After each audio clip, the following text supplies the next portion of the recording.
The goal here is to try and figure out how you can easily plot scatter plots and just get a glimpse of what their most basic properties are using R. If you haven't done that already, do look at our website. Here I am, and then you should scroll down and you can get R at its main website, and that means click on it and it will lead you to where you need to go, and then you'll download what you need to download and install it by yourselves.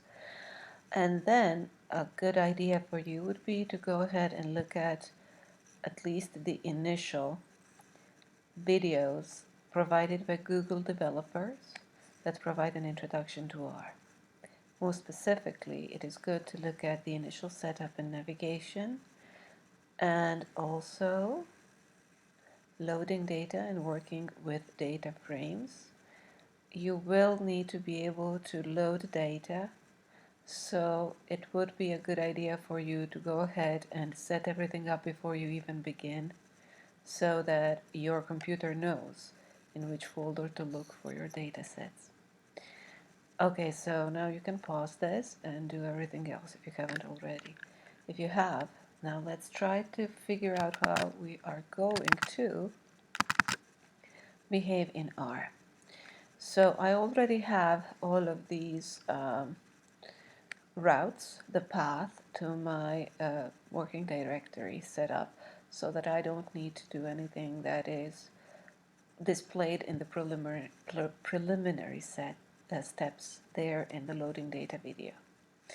What I want to do is I am going to go ahead and start working with it. Now, as you know, you can go ahead and just do everything in the main console, but it's better not to do that.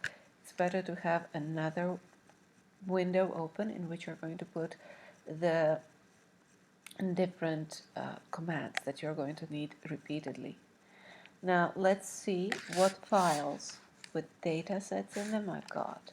I'm going to just put list.files and parentheses empty, and then I press Command Enter and see it is executed in the main console, and I see what different data sets I have in my working directory.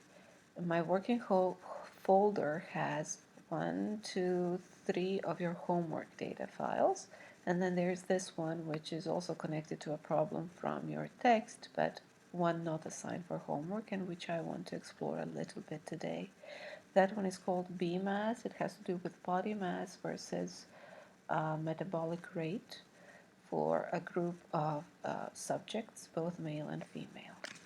So now that I've realized which one I want to do, I'm going to just simply press enter to move into the next file.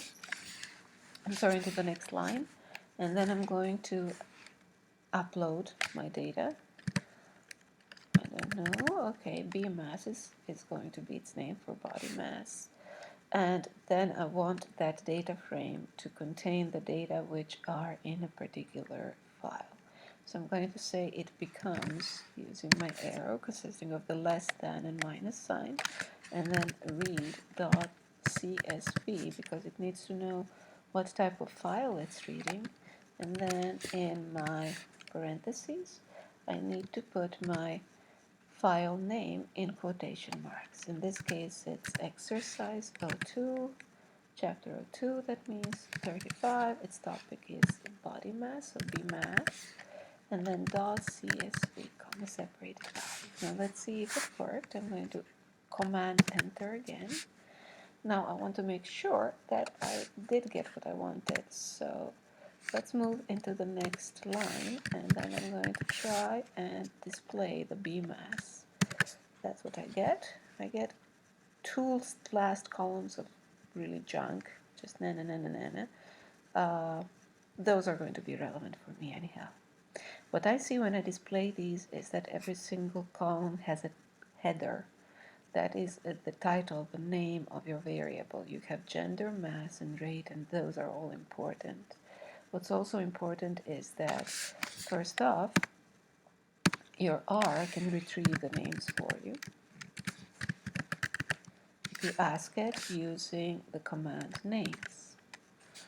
And see, it tells you in quotation marks what all of those are. The second thing is that it can also filter, provide the column itself according to what the title, the label of the column is. So for instance, if we want to separate, look at all of the masses that we see, we're going to put B mass, and then $, and then mass, and it's going to tell me what all of those numerical values are. Then, if I'm not interested in that, if I'm interested, for instance, in gender, that is going to be useful later on. So I'm going to put B mass, and then gender, and command enter gives me the set of only gender. So M for male, F for female. What's interesting is that because these are categorical values, I have the levels, that means the possible categorical outcomes, F and M, noted below the list of everything in the gender column. Now, what if I want to separate my two classes, one for females and one for males? So what we can do in that case is we can say call the males boys, and then my data frame boys is going to become, with my arrow, the subset of the original data set, and that subset is the subset of the whole of B mass, but I'm going to just pick those who have gender equal to M. So see, we have two equal signs. That's because this is a logical statement. If it is true, then you take that row in B mass. If it's not true, then you don't. So let's see what happens. I execute that, but then I'm wondering whether it really picked up all of the males. So I just want to print out boys. I say boys, and here we go. That's the subset. Okay, so I can do the same thing but for girls. So I'm going to go ahead and copy and paste, and I'm going to put that girls is the subset of all the B mass where the gender is determined to be F. And let's see, I get all of the females here.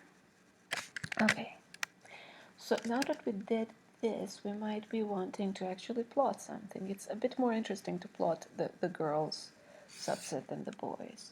So let's see how we can plot the girls' mass and the girls' metabolic rate. Let's see. I'm going to plot the girls' mass. So I want, say, my mass title to be the horizontal axis. So I'm going to put B mass and mass. I'm sorry, let's just plot the girls first. Girls. And I'm going to then plot the girls' rate. So let's see what happens. It pops up like so. And then there you see, you have the body mass on the horizontal axis and you have the rate on the vertical axis. Now some things are not as you would want them necessarily to be. So some of them are just clunky. You do not have a title for the whole of the graph. Maybe you do not like these just empty circles as your data points.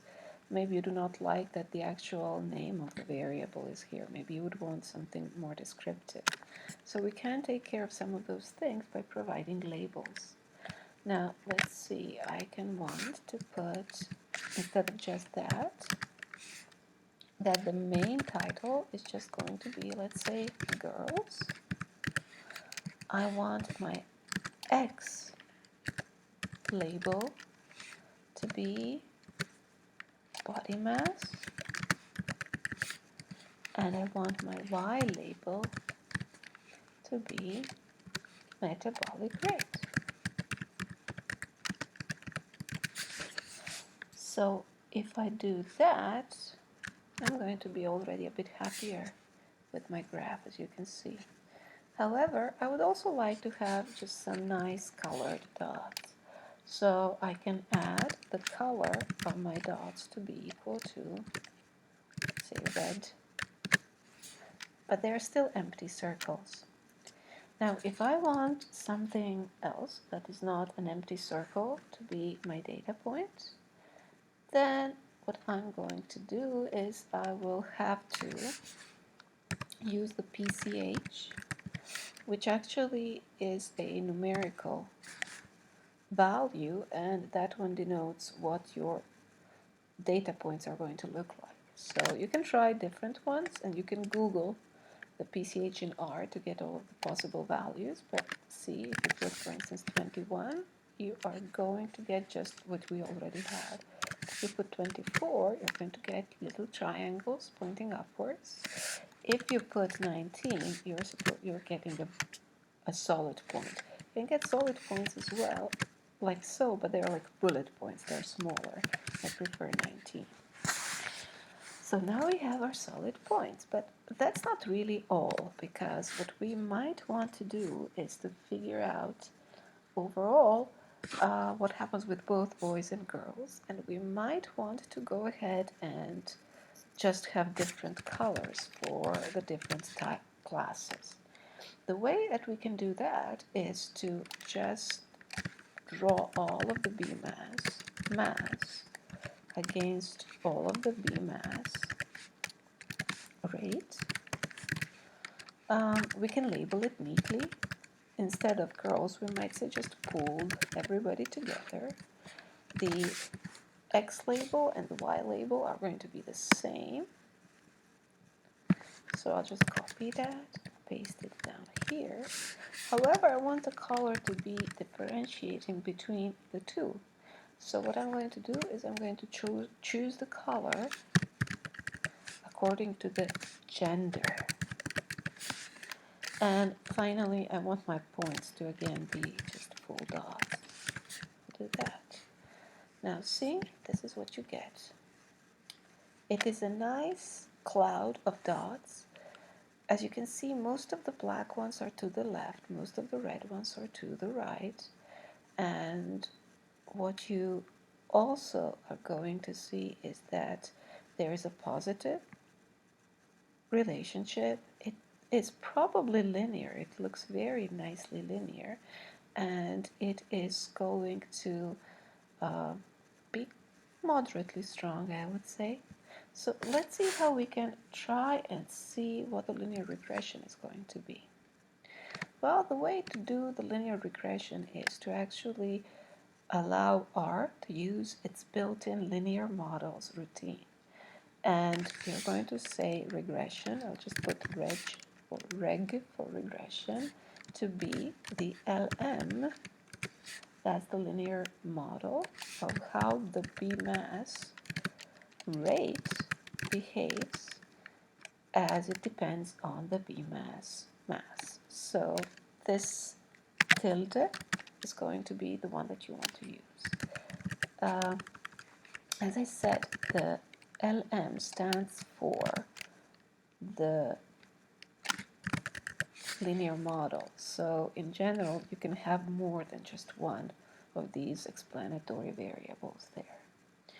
So that's it. Now let's see what happens. It seems that nothing happened. In the console, you just have one more executed command. But if you want to see what this reg became, you can actually try and write it out. It is going to tell you what the coefficients are of the intercept and the slope. Now, the one thing that is very interesting is that you can put a summary of the reg, and it's going to be bigger than the reg itself, because in it you're going to have some data about the residuals value, so the minimum, the maximum, the median, and the interquartile range. You're going to have what the coefficients are. You're going to have the estimates. These two are the same that you have seen here. And you're going to have your standard error, t-values, and everything that we haven't covered yet in there. Now, you want this r squared to be small. It's not too small, but it's okay. Now the question is, now that we are still in the business of drawing data, how are you going to plot everything? Well, you're going to just go ahead and add a new line to what you already have. The way to plot a line in R is to just say I want an AB line, and then you're going to provide the coefficients. So if you said, for instance, 0, 1, you would get, whoops, you wouldn't get anything because I didn't execute it. Let's just draw the reg line there. Let's see what happens. There you have it. That's your regression line. That is immediately going to pull out the coefficients that you need. Now, what if you want your line to be a bit thicker? So you're going to put the reg still. You may want to have it a different color from either of the two kinds of dots. So let's say that we want the color to be blue. And let's say that we want it to be nice and thick. So I'm going to put thick here. And let's see. That's nice. It looks nice. Okay, so what we have is this graph, and this is a type of a graph that you would usually want to draw if somebody asks you to provide a scatter plot and then maybe illustrate what kind of a relationship there is between the two variables. I hope it works out for your homework as well.